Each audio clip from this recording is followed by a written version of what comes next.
I can help you to become the best creator in the next 3 months. And here is what you all need to understand. If you are a creator and if you want to become a good creator, exactly 3 months from now, you can become the best version of yourself. If you're in 2026, if you're watching this in 2027, no matter what time you're watching, 3 months is the exact time you need to become the best version of yourself on social media. Hi, this is Sakshi, and I'm building team of creators, influencers, social media managers, video editors, anybody who has experience into this industry to work with brands pan India and across the world. So first thing, what all you need? Of course, you need phone, a tripod, and basic editing skills. A lot of creators I see are creating content from the longest period of time, but a very basic thing they do not focus more on is the quality of the video. If you're putting good videos and video quality is not good, the trust and reliability is not appropriate. That's why you need to have good quality videos and make sure that you're creating content from the right phone that you're using. Second thing, you do not have to be knowing the best of the editing skills. You can actually get into content. You can create content all by yourself with basics of editing. You can just check out different tutorials on what all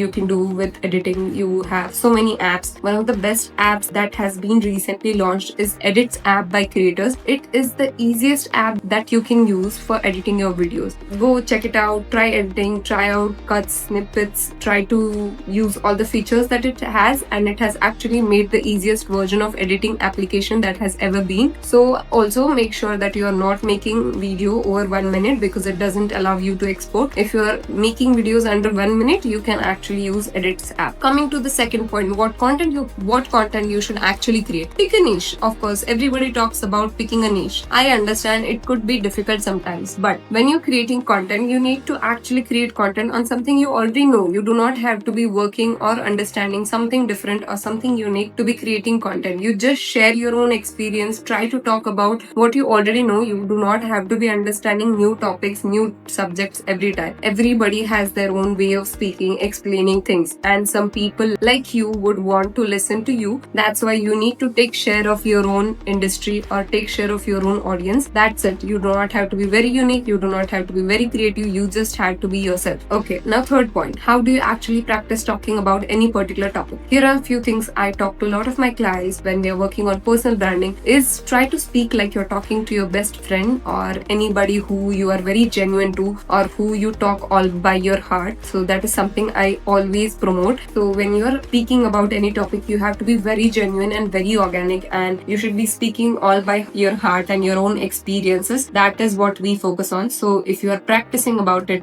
shoot a video of yourself talking about this one particular topic, watch it again and again, check out something. It will really help that when you can actually understand what needs to be changed from your own content will help you to improve in the next videos. So once you start recording the videos, you just check out the videos, try to change some things that you think that could actually be improved, and you can actually be better at some points of the videos. That is something you can be better at talking about any topics. So these were the 3 tips I recommend to a lot of my personal branding clients, and I think I'm going to be talking about 3 more topics that are actually important to get you better in the next 3 months at content creation, to build a strong profile for yourself and to work with brands, to build brands and to build a strong personal profile for yourself. Follow along, hit the subscribe button, and I'll be sharing more tips on how do you actually become better. Stay tuned for part 2, and I'll be uploading it very soon.